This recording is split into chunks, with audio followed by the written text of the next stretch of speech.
আসসালামু আলাইকুম রহমতুল্লাহি ওবরকাতুহু।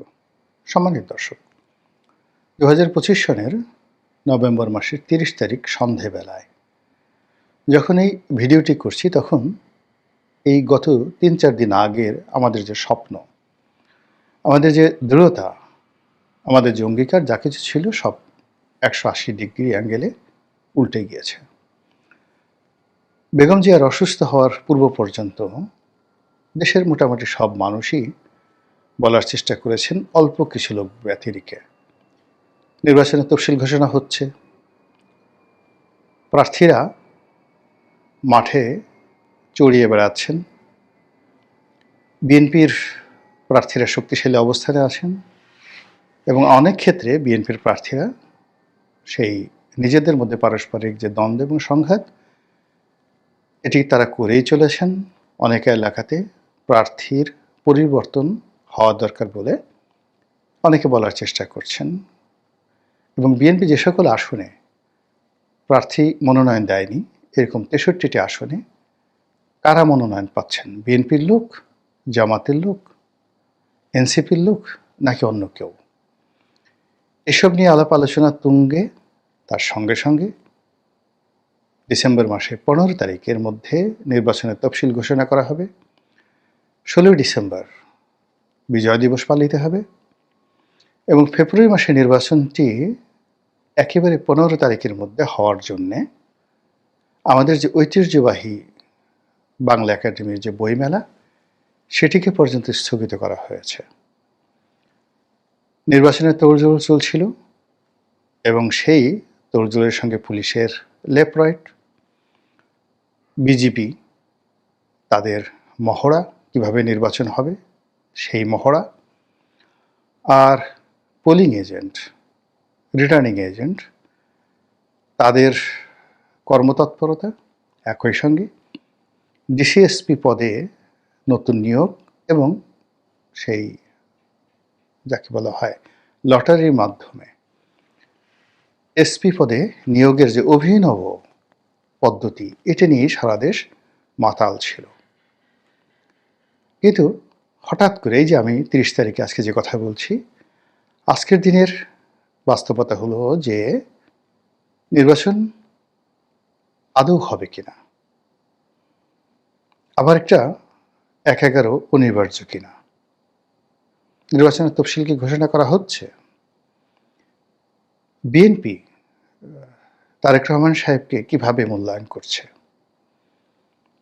এবং তার বিরুদ্ধে যে সকল প্রচারণা বিএনপি বিরোধীরা চালিয়ে যাচ্ছে, লন্ডনে বসে আর এই দেশ চালানো যাবে না, লন্ডনে বসে কোনো সিদ্ধান্ত নেওয়া যাবে না, এ সকল কথাবার্তা যারা বলছেন, তাদের রাগ, ক্রোধ ক্রমশ বেড়ে যাচ্ছে এবং জনগণকে আরও বেশি করে তারেক রহমান বিরোধী প্রচারণায় অংশগ্রহণ করানোর জন্য বিএনপি বিরোধী শক্তি একজোট হয়ে পড়েছে। ঠিক সেই সময়টিতে বিএনপির ঐক্যের প্রতীক বেগম খালেদা জিয়া, তিনি অসুস্থ হয়ে এখন হাসপাতালে মৃত্যুশয্যায়। তার সুস্থতা কামনা করছি সবাই, কিন্তু আশাবাদী নই, কারণ তার বার্ধক্য এবং কারণ তার দীর্ঘদিনের রোগ ভোগ।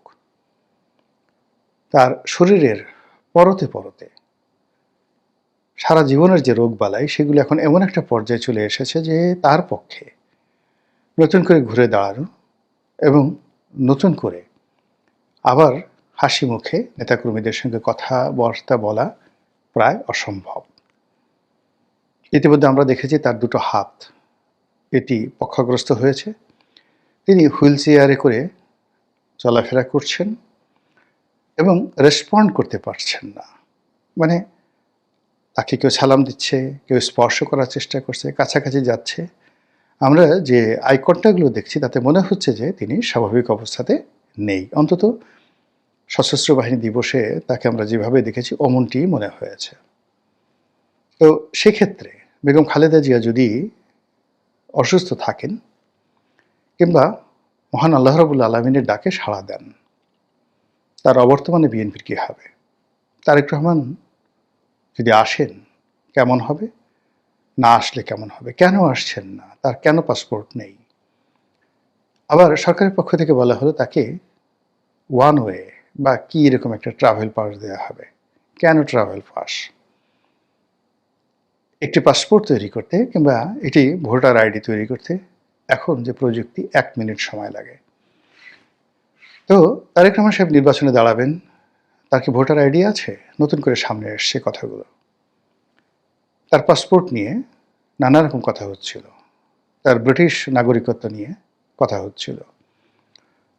এবং ব্রিটেনে তিনি যে পলিটিক্যাল অ্যাসাইলেমে আছেন, সেটি নিয়েও কথা হচ্ছিল। আসলে তিনি কে?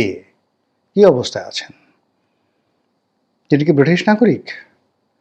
নাকি ব্রিটেনে আশ্রয়প্রাপ্ত একজন শরণার্থী, যার একটি সাধারণ আইডেন্টি কার্ড আছে? শরণার্থী হিসেবে কোনো একটা দেশে যেতে হলে তাকে সেই ট্রাভেল পাস নিয়ে, ব্রিটেনের ট্রাভেল পাস নিয়ে তাকে যেতে হয়, যেভাবে অতীতে তিনি সৌদি আরবে গেছেন উমরা করার জন্যে। তো সেটা অর্থাৎ ব্রিটেনের ট্রাভেল পাস নিয়ে তিনি সৌদি আরব গিয়েছেন। এখন ব্রিটেনের সেই ট্রাভেল পাস নিয়ে যদি তিনি বাংলাদেশে আসেন, তাহলে তো হৈ হৈ রই রই পড়ে যাবে। যারা সমালোচক তাদের মুখে খই ফুটবে। আবার তিনি যদি বাংলাদেশের ট্রাভেল পাস নিয়ে আসেন, তখন প্রশ্ন আসবে, কেন ট্রাভেল পাস? তিনি পাসপোর্ট নিলেন না কেন? তাহলে কি তার ভিন্ন কোনো পাসপোর্ট আছে নাকি নেই? এরকম হাজারো নির্মম প্রশ্ন সামনে চলে এসেছে। আর অন্যদিকে মৃত্যুশয্যায় তার মায়ের যে করুণ আরতি, এটি দেশবাসীকে কাঁদাচ্ছে।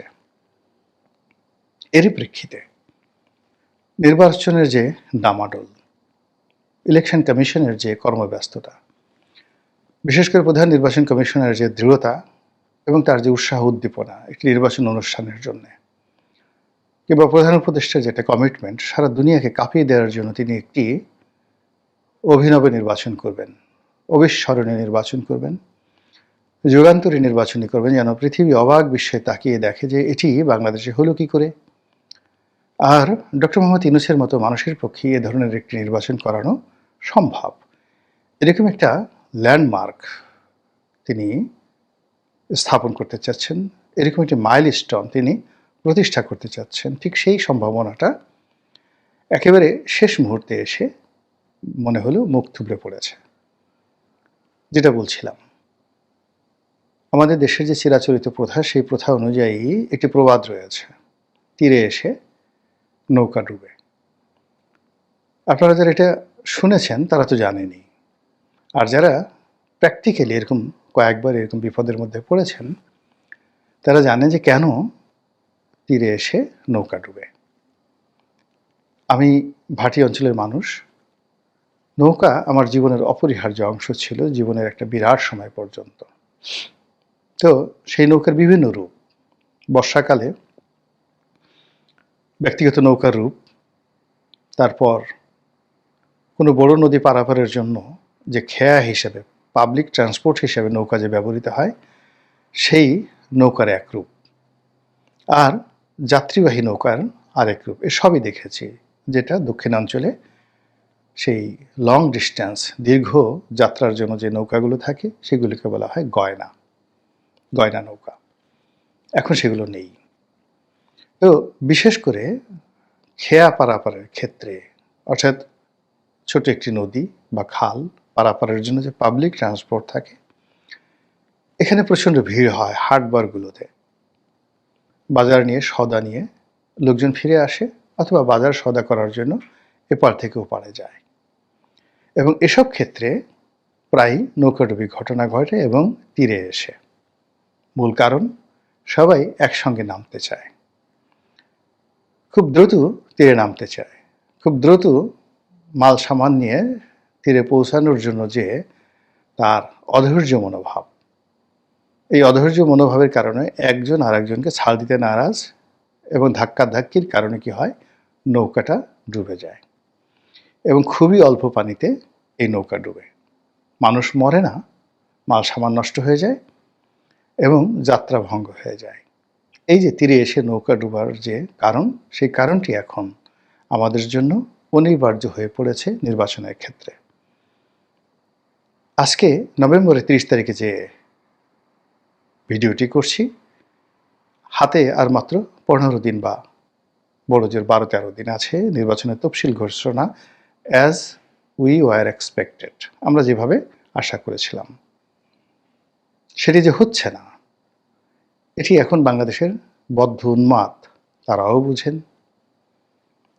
আর এই জিনিসগুলো কেন হচ্ছে না, এখানে প্রকৃতি কতটা দায়ী এবং আমাদের কর্ম কতটা দায়ী, আমাদের অধৈর্যতা কতটা দায়ী, আমাদের যাকে বলা হয় তীরে নামার চেষ্টা কতটা দায়ী, এটি আপনারা ভালো করে বুঝেন। কিন্তু বাস্তবতা হলো যে এখন আজকের এই দিনটি পর্যন্ত যে পরিবেশ পরিস্থিতি, সেই পরিবেশ পরিস্থিতি বিএনপিকে নিয়ে, তারেক রহমান সাহেবকে নিয়ে, বেগম খালেদা জিয়াকে নিয়ে যে একটা ধোঁয়াশা তৈরি হয়ে গেছে এবং এই নির্বাচনে নিশ্চিত যে বিজয়ী দল সামনে যেটি হতে যাচ্ছিল, সেখানে বিএনপি, সেই বিএনপিকে নিয়ে যদি এরকম একটা অনিশ্চয়তা তৈরি হয়, কাজেই বাকি দলগুলোকে নিয়ে, জামাতকে নিয়ে, এনসিপিকে নিয়ে, এবি পার্টিকে নিয়ে বা খেলাফত মজলিসকে নিয়ে একটি নির্বাচন করব আমরা সবাই। সে নির্বাচনে আমিরে জামাত হবেন প্রধানমন্ত্রী। নামটা কেমন একটু শুনুন তো। গণপ্রজাতন্ত্রী বাংলাদেশ সরকারের মাননীয় প্রধানমন্ত্রী ডক্টর শফিকুর রহমান, কেমন শোনায়? কিংবা গণপ্রজাতন্ত্রী বাংলাদেশ সরকারের মহামান্য রাষ্ট্রপতি জনাব এটিএম আজহার, কেমন শোনায়? কিংবা ধরুন প্রধানমন্ত্রী, গণপ্রজাতন্ত্রী বাংলাদেশ সরকারের প্রধানমন্ত্রী এবি পার্টির জনাব মুজিবুর রহমান মঞ্জু, কেমন শোনাচ্ছে? অথবা চিন্তা করুন যে গণপ্রজাতন্ত্রী বাংলাদেশ সরকারের মাননীয় প্রধানমন্ত্রী জনাব জুনায়েদ সাকি, কেমন শোনায়? এই জিনিসগুলো হয় কি না এই মুহূর্তে? যদি হয় আলহামদুলিল্লাহ, আর যদি না হয় তাহলে একটা ভ্যাকিউম রয়েছে, আপনার মন কাজ করছে না এবং আপনি যতই চেষ্টা করেন সেই চেষ্টা ফলপ্রসূ হবে না। ছোট্ট একটা উদাহরণ দিয়ে আজকের এই ভিডিওটি শেষ করব।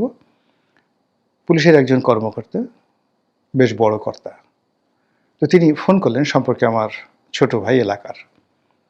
তো বললেন যে ভাইয়া, আমরা তো ব্যাপক প্রস্তুতি নিচ্ছি নির্বাচন করার জন্য, তো নির্বাচন তো হবেই, আপনি কেন করবেন না? তো আমি বললাম যে আমি তো 1 বছর আগের থেকে বলছি নির্বাচন করব না।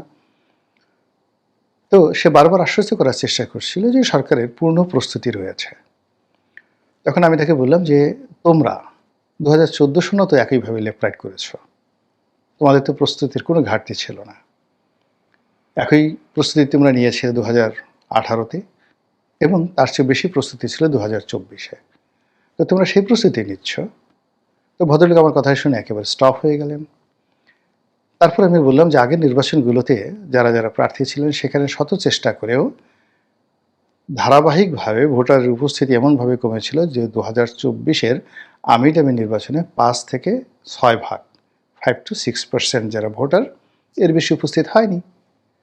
তো এইবার তোমরা যে প্রস্তুতি নিচ্ছ সেখানে ভোটারের উপস্থিতি 2 থেকে 3% হয়ে যাবে। বাকি ভোট তোমরা কীভাবে ম্যানেজ করবে? আগে তো শিল্পীটাতে বাক্স ভরতে, রেজাল্ট শিট তৈরি করে তারপর ঘোষণা দিতে। এবছর কি সেটার কোনো প্র্যাকটিস তোমরা করছো? বলে না। কিংবা তোমাদের কারো ইচ্ছা আছে যে কোনো প্রার্থীর পক্ষে সিল বা ব্যালট পেপার তোমরা মারবে এবং ফল ঘোষণা করবে? বলে যে না। তাহলে কি হবে? 2%, 3%, 4% বা 5% ভোটারদের সেই ভোট নিয়ে একটি সরকার গঠিত হবে এবং সেই সরকার বাংলাদেশ চালাবে 24 ঘন্টা। এটা কোনো বদ্ধ উন্মাদও বিশ্বাস করবে না এবং মেনে নেবে না। এরকমই একটা অনিশ্চয়তার মধ্যে যখন আমরা পড়ে গেছি, ঠিক সেই সময়টাতে আমাদের কি করা উচিত? আপনি আমি ভাবলে হবে না। রাষ্ট্রের যারা কর্ণধার, রাষ্ট্রের স্টিয়ারিং যাদের হাতে, তাদেরকে সেই সিদ্ধান্তটি নিতে হবে। আমরা শুধু ঘটনাগুলো বর্ণনা করে যাচ্ছি। মহান আল্লাহ আমাদের সবাইকে হেদায়েত দান করুন এবং হেফাজত করুন। আসসালামু আলাইকুম ওয়া রাহমাতুল্লাহি ওয়া বারাকাতুহু।